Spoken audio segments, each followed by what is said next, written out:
I am going to have a little bit of a different video style for you today. I'm just taking you along with me in my day. It's been a pretty busy week, and so today I am going to be getting caught up with laundry. Mama. Yes, son. You want some oatmeal? Yeah, I'm cooking some oatmeal now. Yay! And so it's just gonna be kind of a typical day. We're gonna do a little homeschooling. We're gonna get caught up on some laundry. I'm gonna bake some bread because we ran out of bread. And so, like I said, it's been a busy week. It's been a great week. Thank the Lord. But today we're just gonna be home all day long, and we are gonna have some company later on today. I wanna have the bulk of these things done and taken care of before she comes over. I got some oatmeal going.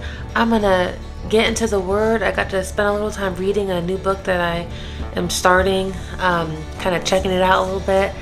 It's by an author called Elizabeth Prentice. I'll show you the book, but I haven't gotten into the Word yet, so that is always the way I like to start my day.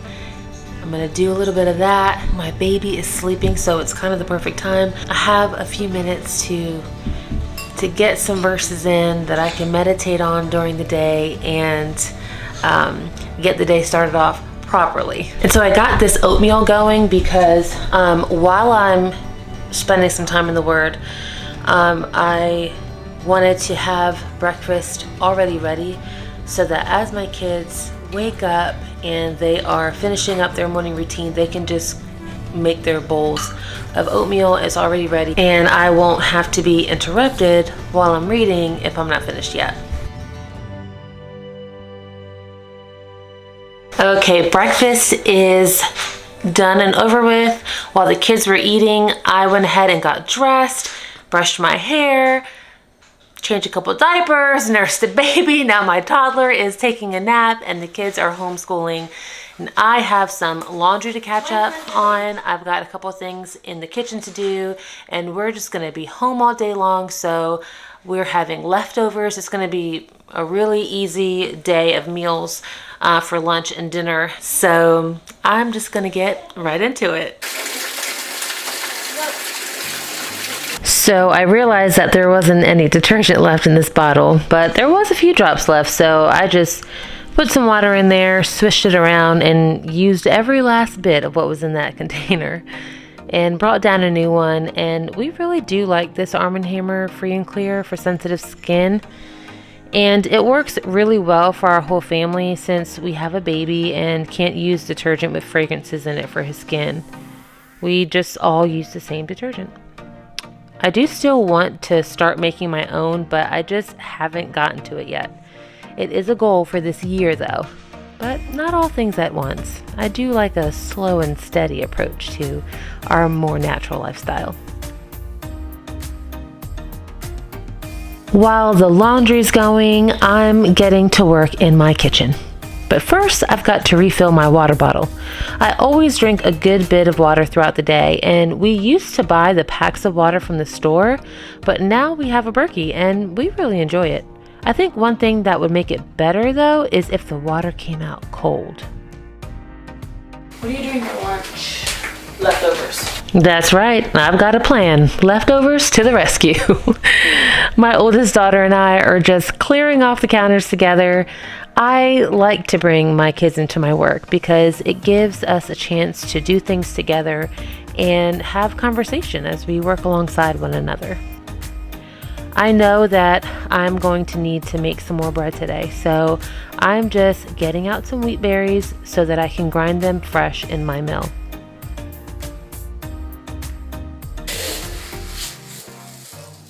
I love bread made from freshly milled flour. Not only does it taste delicious, it is so much healthier than regular white bread, and it keeps things moving along the digestive tract, if you know what I mean. The mill is pretty loud, which is why I took my sleeping baby out of the wrap and laid him down in the quiet. I am so glad that we have this slow day today where I can just take my time and get each little section of my home in order after having such a busy week. The girls rushed into the kitchen because they could tell that the wheat berries were done grinding, because the mill gets louder when it's done grinding the berries.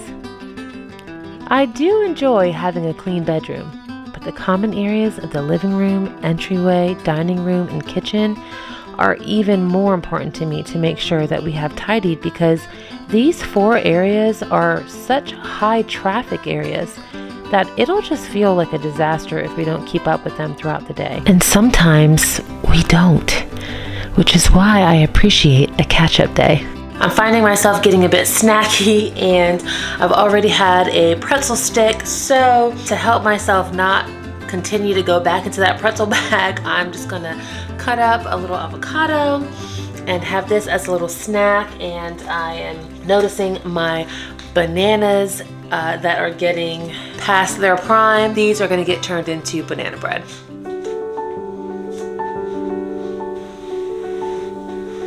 But first, I need to wash some dishes. I recently purchased this washable rug to put down in front of my kitchen sink. And, you know, sometimes it's the little things in life that tend to be sweet joys. This rug is so soft and has a really nice cushion. Whenever I go to wash dishes now, I always take my slippers off so that I can feel the rug under my feet. I bought it because I thought it would look really beautiful with the new color that we painted our cabinets. And I love the fact that it's washable. Now, I have not washed it yet, so I don't know how it'll actually hold up. Do any of you have any experience with washable rugs? If so, please leave a comment down below. It really wasn't very expensive at all. I got it on Amazon, and I'll link it so you can look at it yourself, but I'll let you know how it washes and if I still think it's worth it after that. But so far, I absolutely love it. Okay, so I've mentioned before that I do some deep cleaning with baking soda and lemons, and so I want to show you one of the things that I've been using it for. It's my kitchen sink. It's a white cast iron kitchen sink, and I did not realize that it gets stained very easily, and so I looked up online how to properly clean this sink of mine after trying to put some elbow grease, some Dawn dish soap, and using a sponge, like this side of the sponge. It does not work. No matter how much elbow grease you put into it, it doesn't. But the baking soda and lemons, oh my gosh, it's like magic. All right, let me show you. So here's what it looks like, and so it's like that on both sides. We're gonna just, you can see all of the scratches. These are scratches from dishes and pots. And then this, I really don't even know what this is. It's on both sides over there a little bit more. I think it's like a mixture of maybe pasta sauce and coffee. When we pour out those things into the sink, I think that's kind of what causes these stains like that. But let me show you what I do. So the first thing I do is wipe down the entire sink, and you have to get it completely dry.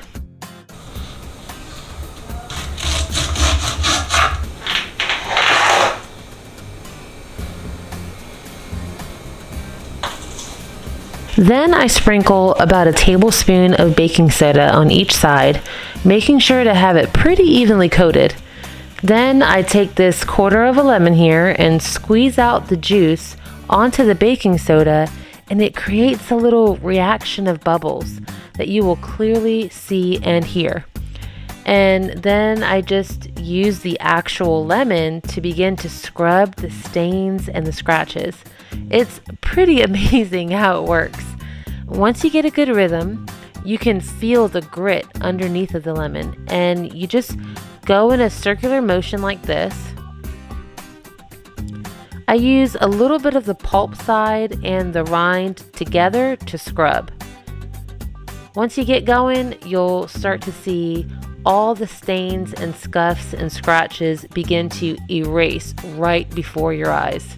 It's quite satisfying and it smells lemony fresh.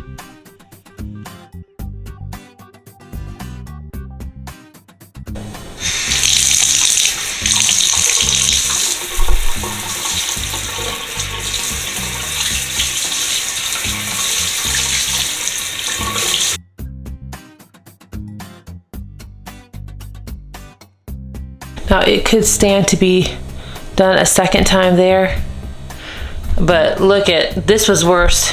This side was worse than this side was, and you can see that it gets it so good. Now if I go over it again, it should get those spots that are still left over, but like for just one go, one time over, like I think that's pretty darn good. So I'm gonna get to the other side. Okay, so correction, I might have said it doesn't take elbow grease. It does take elbow grease. This is some elbow grease. But you have to use the right products. It's not gonna get up just with dish soap and a sponge. I guess this wouldn't really be called a product. You need the right tools.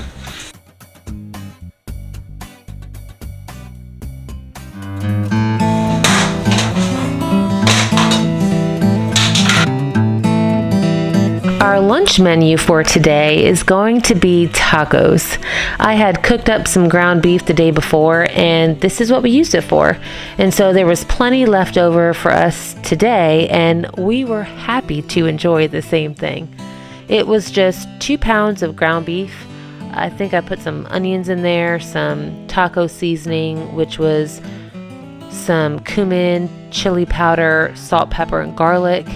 And I think I did a little bit of oregano or Italian seasoning as well. And we just got some shredded white cheddar cheese, some whole milk plain yogurt, and some salsa, and spooned all that on a soft taco shell, and it was really delicious.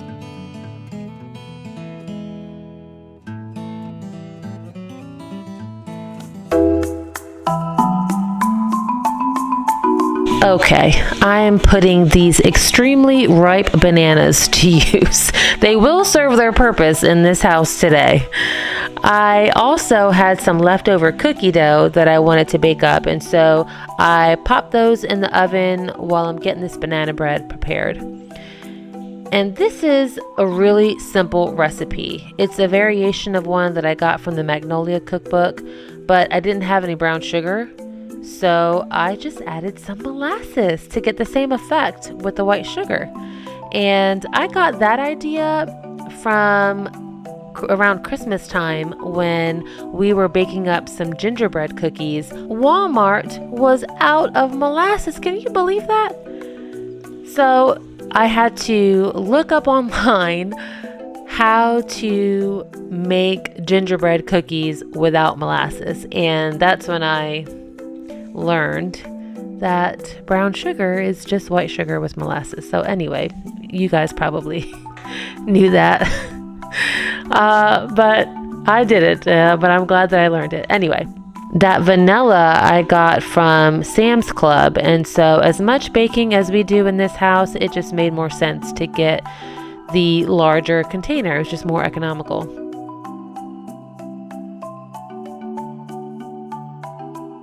When I began to spread the banana bread into the baking dish, I realized that, oh my goodness, I hadn't even put the coconut oil into the batter. So I just quickly mixed that in and then threw it in the oven at 350 degrees for about 35 minutes or so. And while that banana bread is in the oven, I am going to prepare my sourdough. I have given this recipe before in a previous video, but I'll share it with you again. I do 100 grams of starter, 350 grams of warm water, 450 grams of freshly milled flour, and 1 teaspoon of salt. And when I'm using this big bowl though, I double all that. So that's what I did here. Now I do always do this by hand, but I've made sourdough bread rolls and sourdough bagels before, and for both of those breads, I used the stand mixer, so I would think that I could use the stand mixer for my bread as well. I might give that a try. Now, here I'm just taking out my little Tupperware that I usually keep extra freshly milled flour, and I'll go ahead and freeze it so that it doesn't lose the nutrients. So when my little guy came back into the kitchen, I could tell that he was still feeling a bit snacky. So I just mixed together some yogurt, cinnamon, and honey and walked him over to his high chair. Here is another example of having our kids come alongside us in our work. My 9-year-old enjoys doing dishes, and so I have brought her into the dish washing rotation, and she takes care of the lunch dishes for us. It's training for her and a help to me, and time together in the kitchen for both of us.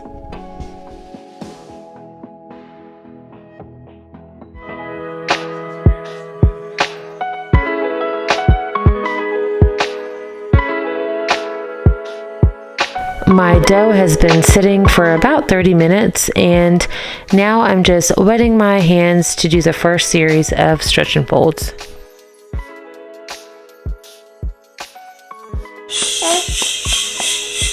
So we are just cruising along on this day. It's almost 4:30 right now, and so I'm just gonna go ahead and get started on dinner. Again, we're having some leftovers. I am gonna make some rice fresh, but we are using some leftover chicken that I made not last time, but the day before. Before I do that though, I'm going to switch out the laundry, and tonight we are going to have like a folding party, the girls and I. I'm gonna get to it now.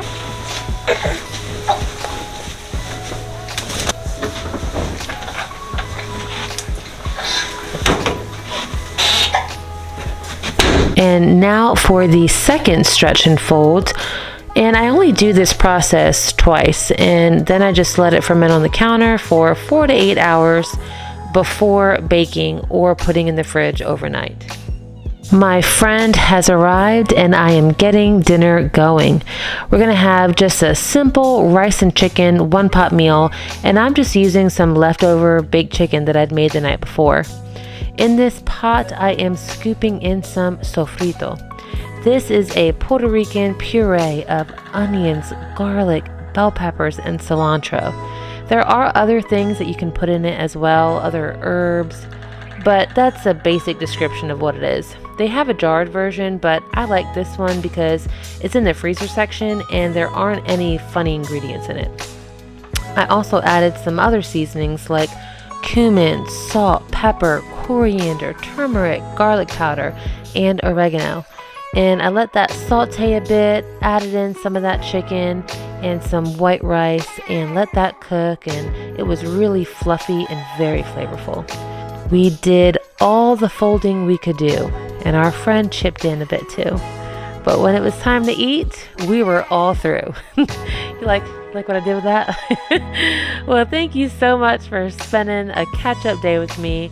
I hope to see you next time, and until then, take care.